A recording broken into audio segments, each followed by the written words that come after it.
Okay, so it is time to get to my July TBR, or if you don't know what that stands for, my to be read for July, talking about all the books I plan on getting to in the month of, yes, you guessed it, July. I'm really excited to be showing you my TBR for this month because there are some really intriguing books in this month. There are some books I'm a little bit anxious about to get into this month. It's a bit of a pick and mix month for me. But before I do get into what I am going to be reading this month, as I have said for the past couple of months, I order my books through a local bookstore, and they've been such a blessing in helping me out that I want to now finally give them a shout out. So I want to give a very massive shout out to Dimmick's Bookshop. You guys are absolutely amazing. Ever since COVID-19 and the lockdown, I have forged such an amazing relationship with these guys that I plan out my TBR, and over time I'm getting them to order in books for me or put books aside for me, and then by the final week of the month before, I'm paying for these books and they're delivering them either that day or the very next day by around about 5:30 p.m, which is just so amazing. On top of that, they also include complimentary books into the book box that they bring with them that has all of my books, which is so nice of them. Usually I don't show all of the books that I receive complimentarily, but I want to this week because, or this, for this TBR, because I do think I can get to at least one of them. I probably will try and get to one of them in August though, because I have a very, very, very packed TBR already for July. But yeah, I do feel that they deserve some recognition, and I just want to put them out there to you guys. So the first book that they threw in for me complimentarily that I will not be reading this month is this book. It is Kate DiCamillo's Beverly Right Here.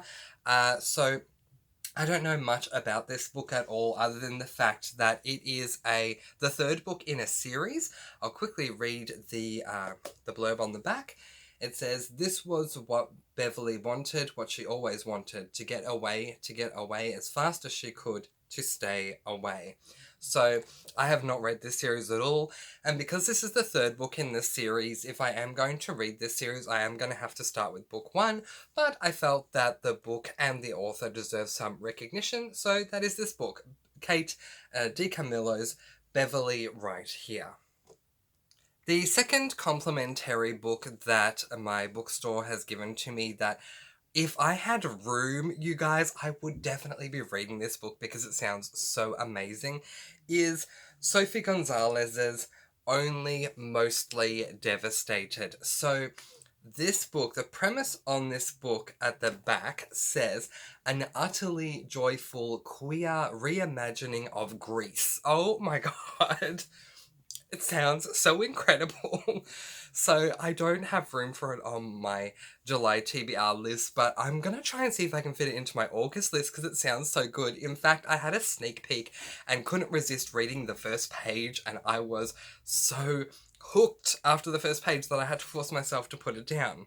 So it says, "Only mostly devastated, Ollie and Will were a summer fling. Now they're classmates, but only one of them is out." So, yay! Oh, sounds so amazing. The third and final complimentary book that my bookstore placed into the box was another Veronica Roth book. So as you guys know, I have been reading the Divergent series, and the last book that I'm reading in June 2020 is Insurgent. This is not Allegiant, it is another Veronica Roth book called Chosen Ones. So we'll quickly read the back. It says, "Saving the world once has made them heroes. Saving it again might destroy them." Oh my goodness. So I love Veronica Roth. I'm definitely going to see if I can add this to my August TBR as well. But those are my complimentary books that I've received. I will not be reading them in the month of July. Let's get on to my actual books I'm reading in July, which are...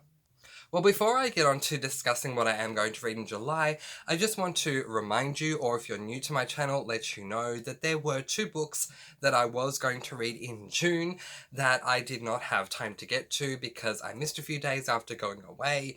And so in order to catch up, I'm going to be reading them first in July. So these two books have been carried over from June of 2020. The first of those two books is Book 5 of 6 of the Mistborn series, Shadows of Self by Brandon Sanderson.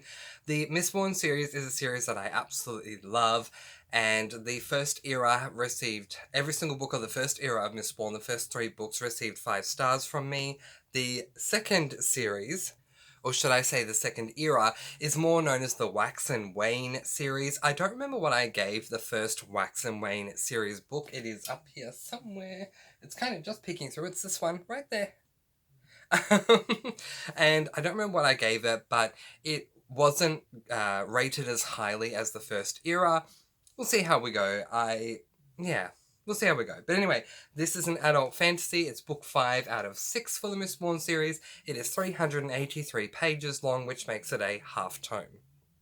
So to the second book I'm going to be reading for July 2020. Again, this is the second book that I have pulled over from June that I was going to read. It is a book 5 in another series, Vampire Academy. It is the 5th book in that series, Spirit Bound. So this series follows a Dampire by the name of Rose Hathaway, who is going to a vampire school by the name of Vampire Academy, and she is there training to become a guardian to guard a Moroi. The Moroi are the royal vampires, and it's not only just about that, but the Moroi all are not only vampires, they all have an elemental piece of magic, whether they have powers associated with earth, air, fire, and water, or spirit, and it has been a really interesting read. I will say this series as a whole. Book 1 I gave 3 stars to, Book 2 I gave 3 stars to, Book 3 I gave 5 stars to, and it was in my top 10 books of the first half of 2020. Book 4 I think I gave 3 stars to as well, so we'll see how we go with Book 5. There we go, it's the second book I'm going to read for my July TBR. So now on to the books that I was always planning, or well, they were always planning, the angels were always planning on me reading in July. And the first book is this book, Letters to the Lost by Bridget Kemmerer. It is a YA romance. It is 388 pages, which makes it a half tome. This is a book that comes highly recommended by Murphy Napier. For those of you who don't know, Murphy is my absolute favourite booktuber, and she's the inspiration for me doing this channel myself. Murphy actually was the one who recommended that I read Mistborn: The Final Empire, which became my favourite book of all time that revolutionized reading for me, and she has praised this book extremely thoroughly, saying that it is one of the best books she's ever read. So let's quickly have a look at the blurb. It says, Juliet Young has always written letters to her mother, even after her mother's death. She leaves letters at her grave. It's the only thing that helps Juliet cope. Declan Murphy is the kind of tough guy you wouldn't want to cross, but while on community service doing landscaping at the local cemetery, he is haunted by ghosts of his own past. When Declan finds a letter left beside a grave, he can't resist writing back. Soon he is sharing his pain with a perfect stranger, except they're not strangers, and when real life interferes with their secret life of letters, Juliet and Declan discover truths that might tear them apart. Ooh, I'm really looking forward to this book. So the next book that I will be reading is this book, the third book in the Hunger Games series. Well, the penultimate book in the Hunger Games series as of this year, because this year Susan Collins released a 4th book in the series, but up until this year this was the final book. It is called The Mockingjay. So basically the premise of this series as a whole is that it follows our protagonist, Katniss, who ended up entering into a tournament in book 1 called The Hunger Games, which is a situation where all these kids are placed into an arena and they need to fight to the death. It is a YA dystopian. This book, the third book in the series, is 455 pages long, which makes it a half tome, but it's only 45 pages away from being a full tome. Now, book 1 I gave 5 stars to, The Hunger Games, because I really enjoyed it. Book 2, I really wanted to see something happen, but owing to 2 very major twists, turned out it was not going to happen, and I didn't rate it as highly, and I'm going into this book really anxious because I just don't know if it's going to be good or not, but we'll see. I want to finish off the series, so we'll see how we go. So the next book I'm going to be reading in the month of July, I do not want to give this book the kiss of death, but I am going to say, as I have said a few times before, I'm incredibly excited to get to this book because a little bit of a backstory. I was watching Murphy Napier's booktube channel and I came across a book that she was giving a review for, and the premise sounded so good, and then I didn't write down the title and I forgot what it was, and I was really upset. And then I was doing a rewatch of her videos because sometimes I just recycle and start her videos again because her channel is just so good that it's worth going back to the start and watching again and again and again. And I finally came across this book. I wrote it down right away and ordered it into my bookstore. It is called The 7.5 Deaths of Evelyn Hardcastle. Or, if you're American, Hardcastle. So let's read the blurb on the back. It is the winner of the Books on My Bag Readers Award for Best Novel, as well as the Costa Book Awards winner. She's been murdered hundreds of times, and each day Aidan Bishop is too late to save her. The only way to break this cycle is to identify Evelyn's killer. But every time the day begins again, Aidan wakes in the body of a different guest, and someone is desperate to stop him ever escaping Black Heath. Oh my god, it just sounds so amazing. The day repeats itself. This character waking up in the body of a new guest trying to solve this murder. This just sounds so good. It is a YA mystery. It is 505 pages long, which makes it a tome. It is by Stuart Turton, which his surname is very close to my surname, but there you go. And I really appreciate that Mr. Stuart Turton was able to write enough for this book to become a tome, so it's not like it's 497 pages, it's 505, so it is a tome. Yay! So really excited about this book. I hope I'm right this time in saying that the execution is going to be just as good, if not better, than the premise itself. We'll see. So the next book I'm going to be reading in July is another one that I'm extremely excited about. I've seen most of the TV series for this at the time of recording. I've seen the first 3 seasons. The 4th and final season came out recently, and I'm about to start that one. Like, I just finished the last episode of the 3rd season last night, so we'll see how we go. I love this series so much because of the story that it's trying to tell. So I'll just show you the book. Anyway, the first season is based off the original source material of the book, and the book is called 13 Reasons Why, and it's by Jay Asher. So this TV show, 13 Reasons Why, is extremely controversial because it deals with sexual assault and suicide, and people have very differing opinions on the show as a whole. For me, I think the show covers something that needs to be talked about that had up to that point become such a taboo topic. Teen suicide and teen sexual assault. The R words that we can't say here. Anyway, I thought the show was really, really good, and it's based off of this book that Jay Asher wrote, so we'll see how we go. I'll just quickly read the blurb. You can't stop the future, you can't rewind the past, the only way to learn the secret is to press play. Clay Jensen doesn't want anything to do with the tapes Hannah Baker made. Hannah died 2 weeks ago, her secrets should be buried with her.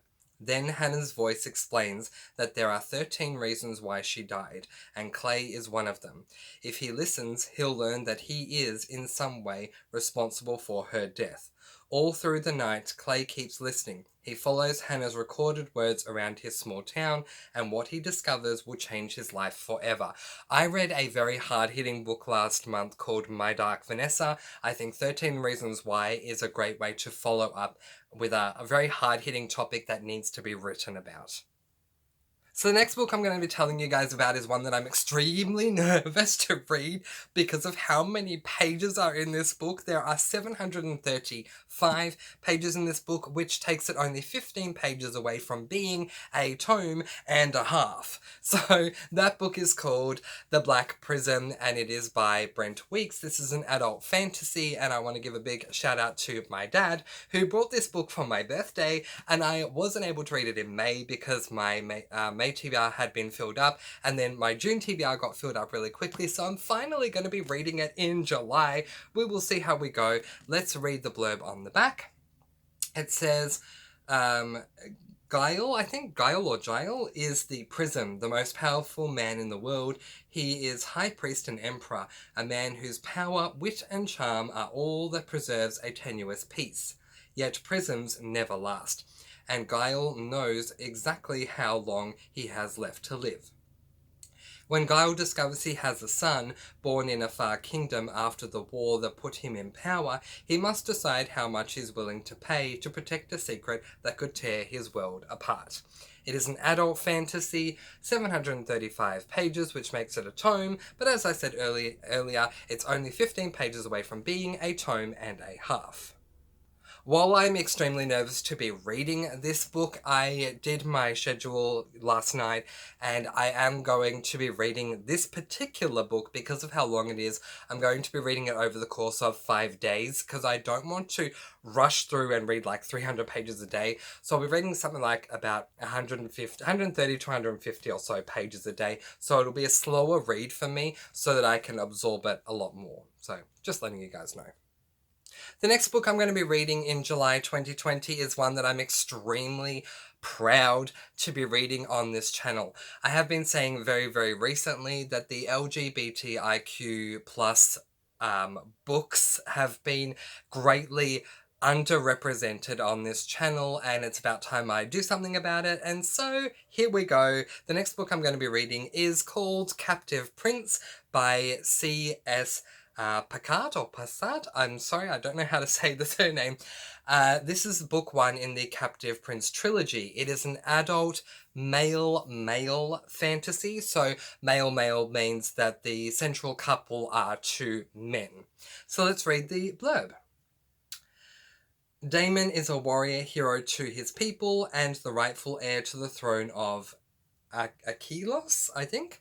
But when his half-brother seizes power, Damon is captured, stripped of his identity, and sent to serve the prince of an enemy nation as a pleasure slave.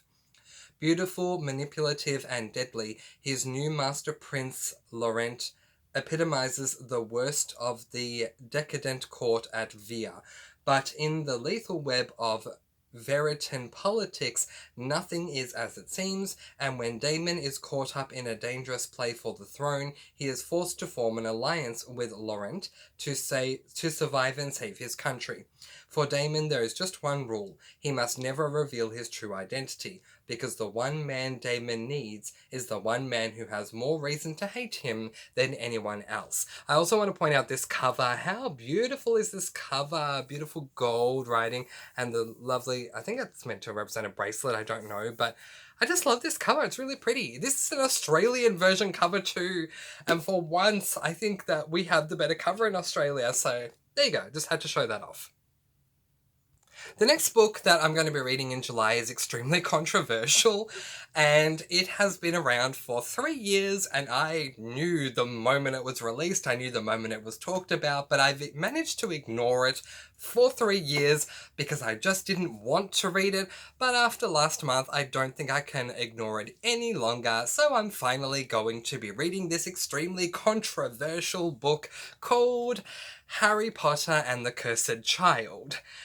Now, this is a very polarizing manuscript. It's not really a book, it's a manuscript because it's written as a play, but some people really love this book and some people really do not like this book and can't believe that J.K. Rowling wrote such a travesty. But for me, over the course of the last 2 months in May and June, I reread all of the Harry Potter series and loved it so much that I needed more, and even if this is going to take place 19 years later, I need me some more Harry Potter. So I'm going to finally read this book. The day that this book came out, I remember being at the bookstore, I remember seeing it, opening it up, seeing that it was a play, and putting it right back down and not purchasing it and walking right back out the bookstore. I have managed to ignore it for 3 years, but we're finally going to read this, and then I'll be able to give you my opinion on whether it's a good book or not. I don't like that it's a manuscript. I wish it was written in book form. I don't know why J.K. Rowling decided to write book 8 as a manuscript when books 1 to 7 were written as books, but I am excited to get back into this world. I have my fingers crossed that for me it's going to be a book that I enjoy, but we'll see how we go. It is a YA fantasy. It is 319 pages long, which makes it a half tome. The next book I'm going to be reading, I don't know what age range it is. I did a lot of research to try and find out what age range it is, and I couldn't find it, so do forgive me on that. So last month I was having a talk with my mum, who I ended up getting back onto reading, which was a really big win for me. And so I believe she read like 3 books last month, which is a big win. Yay, well done, Mum. I'm so proud of you if you're watching this. Anyway, so we got to talking and we both decided that we would both read one of the books that the other one likes. So Mum is going to read one of my favourite books, which I'm still to determine, but I'll work it out and I'll let you know, Mum. But I have your book. So the book that Mum chose for me to read, I am going to be reading in the month of July 2020. And that book is From Scratch by Locke. This is an autobiography. It's a biography or an autobiography. Time will tell. I don't want to spoil it too much for myself. It is 305 pages long and it's a half tome. And it is from Reese Witherspoon's book club, because apparently Reese Witherspoon loves this book so much.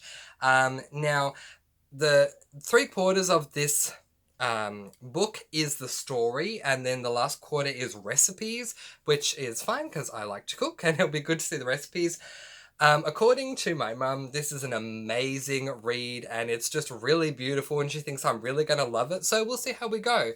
My one and only biography that I've read this entire year was Helen, Keller's Teacher, a book that I got from my friend. So as you can tell, I don't really pick up biographies that often at all, but if they're recommended to me, I will definitely give them a go. So the third last book that I'm going to be reading in the month of July 2020 is From Scratch by Locke. I'm not going to read the blurb because I don't want to spoil it at all for myself. I want to go in completely blind. If you'd like to know the premise of this book, please feel free to look it up. There again is the title and the author. All right. So to the 11th and the second last book that I'm going to be reading for the month of July 2020, and it will be wrapping up my favourite series of all time, book 6 and the final book in the Mistborn series. It is The Bands of Mourning by Brandon Sanderson. This is an adult fantasy and it is 437 pages long and is a half tome. Now, I said earlier that this book, The Black Prism by Brent Weeks, is a book that my dad bought for me and that I wasn't able to read it in May or June, and I'm finally reading it this month. Funny story about these 2 books, book 5 and book 6, that conclude the Mistborn series. My mum actually bought me both of these books for my birthday, and I was really hoping to get to book 5 in June, but I just didn't get the chance to, with some things that were going on. But she bought me both of these, which I really appreciate. This one she bought me for my birthday. This one was on order and then it came in not too much later. So thank you so much, Mum. I'm going to get to both of them in the same month, which is really exciting. This is the final book in the Mistborn series, my favourite series of all time. The first era was incredible. The first book in the second era, The Alloy of Law, I thought was okay, but the second era has a lot of room to grow, so we'll see how we go. This is the concluding book, adult fantasy, 437 pages long, which makes it a half tome.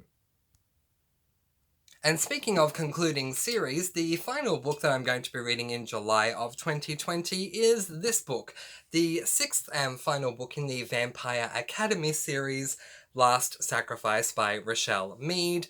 This series has been touch and go for me. Book 1, as I did say earlier, received 3 stars. Book 2 received 3 stars. Book 3 received 5 stars and made it to my top 10 list of my favourite books for the first half of 2020. I don't remember what book 4 received, but this is the final book in that series. So I will be concluding both Mistborn and Vampire Academy by the end of July. I don't know what I'm going to do with myself when I'm done with this, because I've been reading them for both of these series for so long now. It's going to be a teary moment when I finish both of them, regardless of how they end. But anyway, we will see how that goes. So, these are the books that I plan on reading in the first half of July 2020. And these are the books that I plan on reading for the second half of July 2020. It is going to be a really big month of reading, and there is roughly about 5 weeks in July. So there are 4 weeks, and then there is in week 5, quote unquote, we have Monday, Tuesday, Wednesday, Thursday, and Friday. So we have a lot of time to get through these books. I'm really looking forward to them. Have you read any of these books before? What did you think of them? Let me know in a spoiler-free way. If you'd like to join me with reading these books, please feel free to do so. In the first week, I'm going to start off with reading Shadows of Self, then go on to Spirit Bound, and then go on to Letters of the Lost. So if you'd like to buddy read with me in week 1, you can feel free to go ahead and do that. But in the meantime, thank you so much for sticking around to watch this July 2020 TBR, letting you guys go with peace, blessings, and so much love. Mwah! I post videos every Monday, Thursday, and Sunday, and I look forward to seeing you again very, very soon. Thank you for watching, and happy reading. Bye, guys. Bye.